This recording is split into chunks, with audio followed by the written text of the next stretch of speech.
Hello everyone, আমি শর্মিষ্ঠা। আমার Mampi's magic চ্যানেলে আপনাদের অনেক অনেক স্বাগত জানাই। আশা করি আপনারা খুব ভালো আছেন। তো আর একটা নতুন ব্লগ নিয়ে আসলাম আপনাদের সামনে। তো এটা পেলিংয়ের একটা নতুন স্পট। তো পেলিং যারা গেছেন তারা অবশ্যই আপনারা জানেন যে পেলিং ওয়েস্ট সিকিমের খুব পরিচিত একটি হিল স্টেশন, যেটা 6700 ফুট উচ্চতায় অবস্থিত। এবং এই পেলিং থেকে কাঞ্চনজঙ্ঘার সিনারিটা খুব সুন্দর, মানে খুব কাছ থেকে মনে হবে খুব কাছে, চোখের সামনে কাঞ্চনজঙ্ঘা অবস্থান করছে।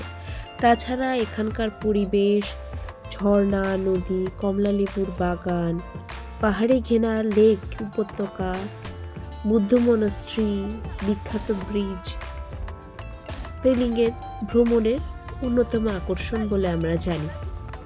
কিন্তু এছাড়াও আর একটা নতুন আকর্ষণ তৈরি হয়েছে, সেটা হচ্ছে ইয়াংথাং ফার্ম। অক্টোবর মাসে 2024 সালে অক্টোবর মাসে মুখ্যমন্ত্রী প্রেম সিং তামাং ইয়াংথাং ফার্ম উদ্বোধন করেছেন। আমার সাথে এই ভিডিওটিতে আপনারা ইয়াংথাং ফার্মটা পুরো আপনারা ঘুরে দেখতে পারবেন। পেলিংয়ের ঠাকুরপা পরিবারের উদ্যোগে তৈরি ইয়াংথাং ফার্মস একটি বহুমুখী উদ্যোগ, যার মধ্যে আমরা এখানে দেখতে পাবো অর্কিডারিয়াম, সিকিমিজ প্রাচীন জিনিসপত্রের একটি জাদুঘর, যেখানে অবশ্যই আপনারা ক্যামেরা, ফোন অ্যালাউ একদমই নয়, আপনারা নিয়ে যাবেন না। ওখানে একটি পাখির অভয়ারণ্য মানে বার্ডস পার্ক, আর ঐতিহাসিক ইয়াংথাং জং, যা ইয়াংথাং প্রাসাদ নামেও পরিচিত। তো এই সিকিমের সমৃদ্ধ স্থাপত্য ঐতিহ্যের একটি জীবিত উদাহরণ।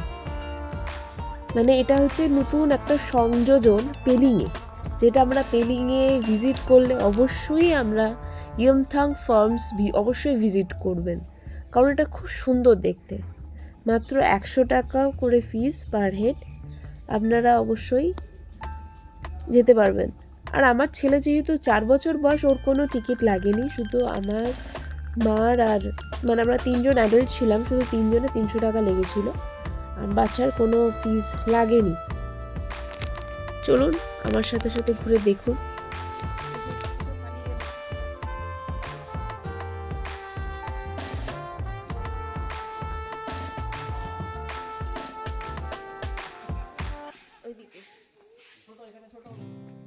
এখানে ইয়াংথাং ফার্মকে এত সুন্দর করে তৈরি করা হয়েছে যে প্রায়ের মধ্যে প্রাকৃতিক সৌন্দর্যের পাশাপাশি আর সাংস্কৃতিক একটা মেলবন্ধন প্রকাশ পেয়েছে।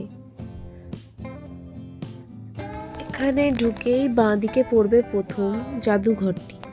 যে জাদুঘরটিতে সিকিমিজ যে কালচারটাকে বা সমৃদ্ধ ইতিহাসটাকে সংরক্ষণ করা হয়েছে, যেখানে রাজ্যের সাংস্কৃতিক ঐতিহ্যর শিল্পকর্ম, প্রাচীন জিনিসপত্র, ধ্বংসাবশেষ প্রদর্শন করা রয়েছে। এবং এই সংগ্রহের মধ্যে ঐতিহ্যবাহী সরঞ্জাম, পোশাক ও বিভিন্ন রকম পাণ্ডুলিপি পর্যন্ত সংরক্ষণ করে রাখা হয়েছে, যা নিশ্চিত করছে যে সিকিমের ঐতিহ্য ভবিষ্যৎ প্রজন্মের কাছেও পৌঁছে দেওয়া হবে। পার্কটি প্রতিদিনই খোলা থাকে সকাল 10টা থেকে বিকাল 5টা পর্যন্ত, কিন্তু 4টের পর কোনো রকম টিকিট কাটা যায় না। এখানে গেলে আপনারা দেখতে পারবেন ইয়াংথাং জং, যা 1 শতাব্দীরও বেশি পুরানো একটি প্রাসাদ, যা ঐতিহ্যবাহী ও স্থাপত্যের প্রতিনিধিত্ব করে। এই বিরল স্থাপনাটি সিকিমের সর্বশেষ স্থাপনাগুলোর মধ্যে একটি, যা অবশ্যই পর্যটকদের সেখানকার সেই সব সম্প্রদায়ের সেখানকার জীবনধারা ও সংস্কৃতি অনুশীলনের একটি আভাস প্রদান করবে।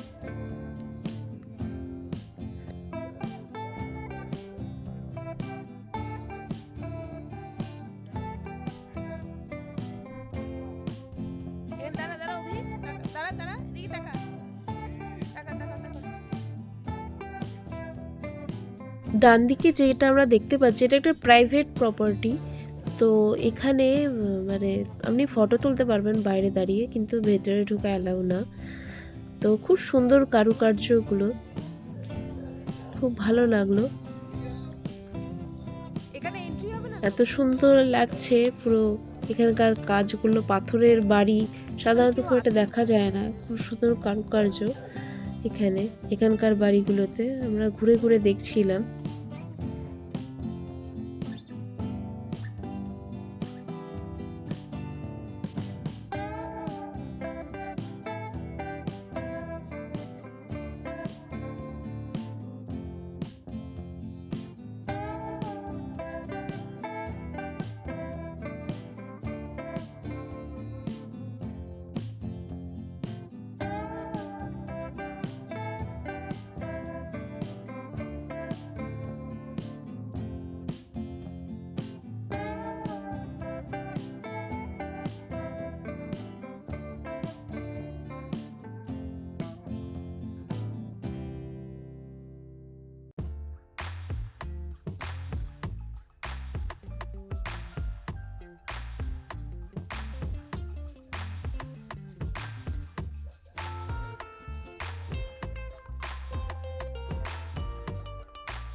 পাখি অভয়ারণ্যে বিদেশি এবং দেশি উভয় প্রজাতির পাখি রয়েছে, যা সিকিমের পাখির বৈচিত্র্য পর্যবেক্ষণ করার সুযোগ দেয়। দর্শনার্থীদের অবশ্যই আকর্ষণীয় হবে। ভিডিওটি দেখতে থাকুন। দেখতে দেখতে আমি পুরো ফার্মটিকে ঘুরে দেখাবো অবশ্যই। আপনারা সঙ্গে থাকুন এবং দেখতে থাকুন।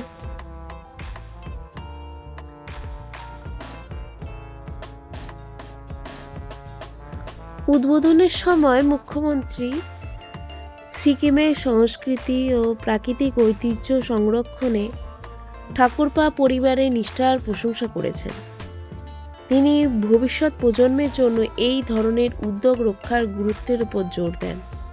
রাজ্যের ইতিহাস, শিল্প আর এই জীববৈচিত্র্য প্রদর্শনে তাদের ভূমিকার কথা উল্লেখ করেছেন। এই উদ্যোগটি রাজ্যের ঐতিহ্য সংরক্ষণের অন্যতম সেরা উদাহরণ হিসেবে প্রশংসিত হয়েছে। ইয়াংথাং ফার্মস কেবল সিকিমের সাংস্কৃতিক ঐতিহ্য সংরক্ষণ করে না, বরং এটি একটি প্রধান পর্যটনের আকর্ষণ হিসাবে কাজ করে, যা অঞ্চল বা বাইরের দর্শনার্থীদের আকর্ষণ করবে।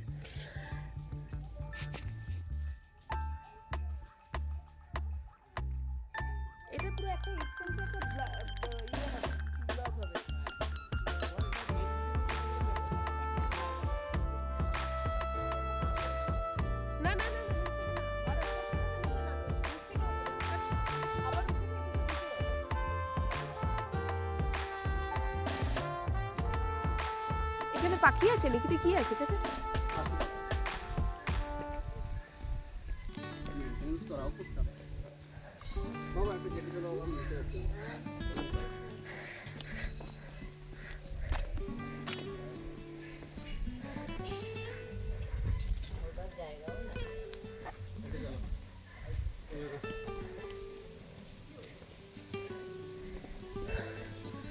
এই দেখো ফুলটা না সুন্দর লাগছে, পাতাটা কানগুনি পাতার মতো।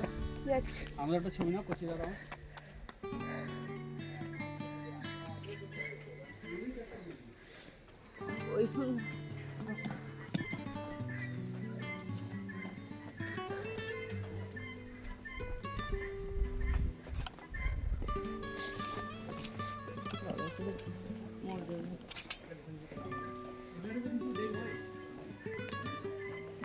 এখানে আসার পর দেখলাম যে লোকজন এখনও সেরকম টুরিস্টরা যারা আসছেন তারা অনেকেই জানেন না।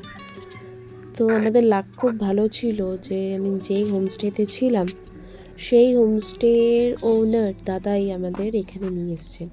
অবশ্যই সেই ডিটেলস আমি পরে অবশ্যই দেব, কিন্তু আমার এটাই হচ্ছে ফার্স্ট আমার আকর্ষণ ছিল।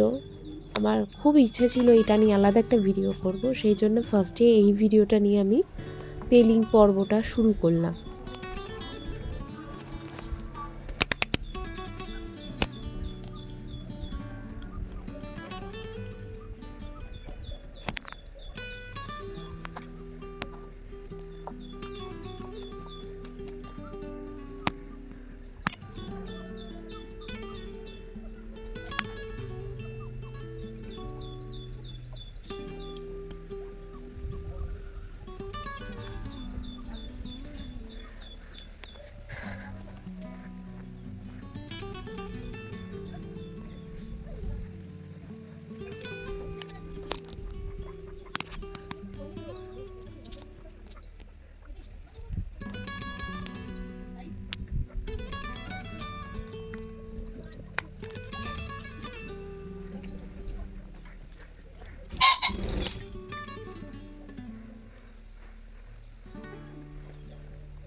এই পাহাড়ের ধাপে ধাপে ধাপ কেটে কেটে খুব সুন্দর করে এই পাখিরালয়টি, এই নতুন বার্ডস পার্কটি তৈরি হয়েছে এবং এত সুন্দর। যারা পেলিংয়ে যান তারা অনেকেই বার্ড পার্কে, আলাদা একটা বার্ড পার্ক আছে আপনারা জানেন, তো সেখানে অবশ্যই ভিজিট করেন, যেটা অনেকটা হাঁটতে হয়। হ্যাঁ, তো অবশ্যই তারা যারা সময় কম আছে, কারণ ওখানে দুটো জায়গায় কভার করতে হয় ওই জায়গাতে গেলে, একটা হচ্ছে রামডেন্সের উইংস আর বার্ডস পার্ক, যেটা একসাথে, যেটা অনেকটা হাঁটা। যারা হাঁটতে পারেন তাদের জন্য ওই জায়গাটা ঠিক আছে, কিন্তু যারা চাইছো যে অল্প জায়গায় ঘুরে খুব সুন্দর সুন্দর জায়গায় ঘুরতে চাইছো, তারা অবশ্যই এই বার্ডস পার্কে আসতে পারো। এটা রিসেন্ট, এটা 2024 অক্টোবরে খুলেছে, তোমরা নিশ্চিন্তে এটা ভিজিট করতে পারো। এখানে খুব নিরিবিলি পরিবেশ, অবশ্য এখন মানুষজন কম, অবশ্য মাস 6 পরে হয়তো এখানে প্রচুর ভিড়ভাট্টা হতে পারে, কিন্তু অবশ্যই আপনারা ভিজিট করুন। এবং এখানে গিয়ে খুব কম ট্যুরিস্টই এখানে যাচ্ছেন, মানে অনেকে জানেন না, তো অবশ্যই আপনারা আপনাদের গাইড দাদার সাথে কথা বলে অবশ্যই এই জায়গাটা ভিজিট করুন। তো আমি এখানে ম্যাপের ডিটেলস সবই দিয়ে দেবো ডেসক্রিপশানে, আপনারা সঙ্গে থাকুন, দেখতে থাকুন পুরো ভিডিওটি।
পাখির খাবার দেওয়ার সময় হয়ে গেছে, তো এখানে একজন দাদা ফার্মেন্স একজন দাদা এসছেন পাখিটাকে খাবার দিতে। তো যথারীতি পাখিটা ভাবছে আরও যদি কিছু খাবার দেয় ওই পাশে, তো পিছনে ফলো করে সেই দাদাকে ফলো করে তার সাথে খাঁচার শেষ অবধি গিয়ে দেখতে গেল যে না, আর কিছু দেয়নি, আমাকে ওখানে গিয়েই খেতে হবে। তো ওর সাথে একটু দুষ্টুমি করছিলাম। খুব সুন্দর দেখতে পাখিটা, আমার এত ভালো লেগেছে পাখিটাকে। আসলে খিদে পেয়েছে তো তখন অনেক বেলাও হয়ে গিয়েছিল, এটা অবশ্য আমার করা উচিত হয়নি আমি জানি, কিন্তু একটুখানি দুষ্টুমি করছিলাম আমি পাখিটার সাথে।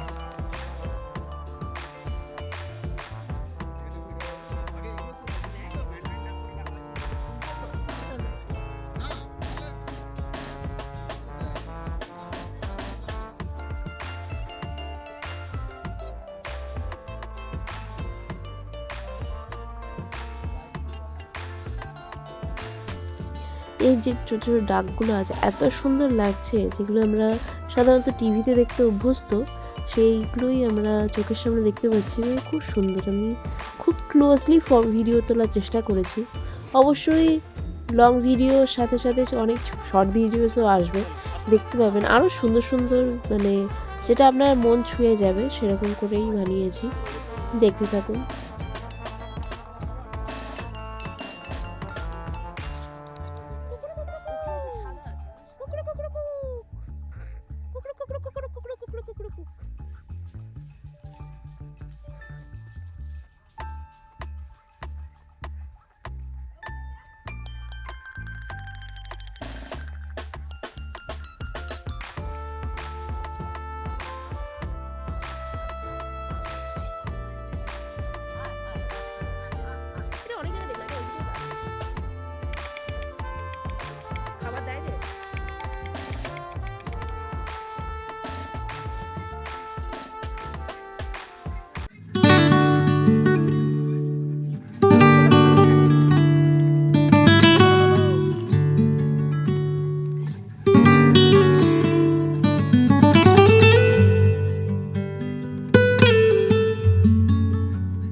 যাওয়ার জায়গা নেই আর। বাহ, এটা কি? এসে মুরগি মনে হচ্ছে তুমি।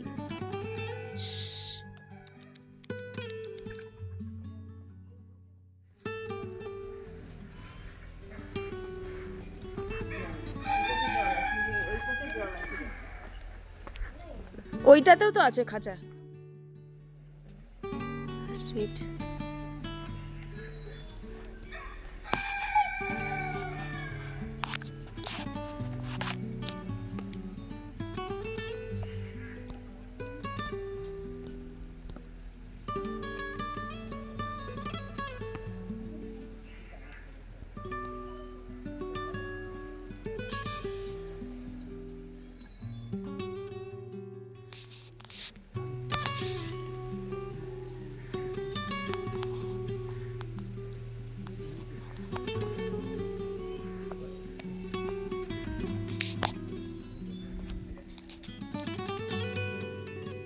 বার্ডস পার্কটাকে এত সুন্দরভাবে সাজানো যেতে পারে সেটা আমার কোনো ধারণা ছিল না, যেটা আমরা পেলিংয়ে এই ইয়ংথাং ফার্মে না আসলে হয়তো জানা হতো না। এত সুন্দর সুন্দর এখানে এমু পাখি থেকে শুরু করে মানে পরিচিত অজানা অনেক রকম পাখি ছিল।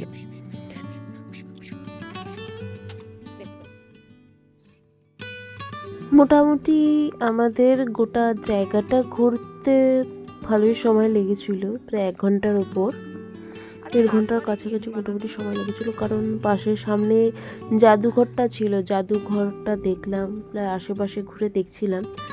আর অডিটোরিয়ামটাও যেতে পারিনি কারণ খুব একটা সময় বেশি আমরা পাইনি। তো যতটা সম্ভব আমি এই বার্ডস পার্কটাই ঘুরে দেখলাম, যেটা মূল আকর্ষণ ছিল। তো যেটার জন্য পুরোপুরি ওটা ঘুরলাম, ঘুরতে যেহেতু প্রচুর সময়, যেহেতু ঘুরে ঘুরে ঘুরে ঘুরে খুব সুন্দরভাবে, যেমন পাহাড়ের গায়ে গায়ে আমরা রাস্তার ভিডিও করি, রাস্তা দিয়ে গাড়ি যাচ্ছে কিন্তু এটা আমরা হেঁটে আসছি পুরো ঘুরে ঘুরে ঘুরে ঘুরে ঘুরে ঘুরে আমাদের এই গোটা বার্ডস পার্কটা ঘুরে দেখতে হয়েছে। এবং খুব সুন্দর, পাশে রেস্টুরেন্ট আছে, বার আছে, মানে রেস্টুরেন্টে খাবারও ব্যবস্থা আছে, অসুবিধা নেই। যারা খেতে চাইছেন তারা ওখানে অবশ্যই ভিজিট করতে পারেন, কিন্তু এটা খুবই কস্টলি। যদি আপনারা অ্যাফোর্ড করতে পারেন তো অসুবিধা কিছু নেই, বাট যারা নর্মাল খেতে পছন্দ করেন তারা মোটামুটি পেলিং বেশিক্ষণ ডিস্টেন্স না, বেশিক্ষণ সময় লাগে না, পেলিংয়ে ঢুকে যে কোনো জায়গায় আপনারা মিডল পেলিংয়ে খেয়ে নিতে পারেন, সেখানে রেস্টুরেন্ট অ্যাভেলেবেল পাবেন।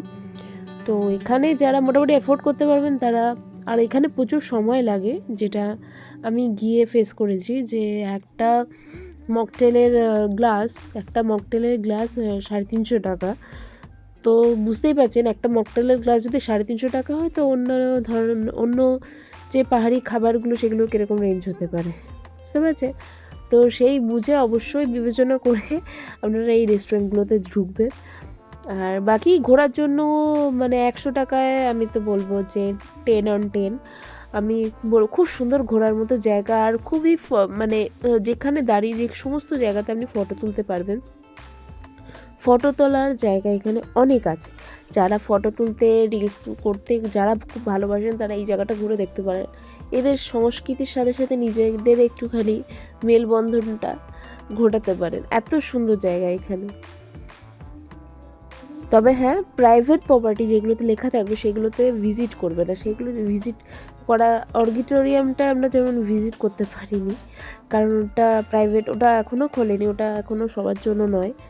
যখন ওটা ওখানে আসলে অডিটোরিয়ামে হচ্ছে যেগুলো প্রায় পরিচিত কিছু অর্কিড যে গাছ আছে সেইগুলো সংরক্ষণ করা আছে।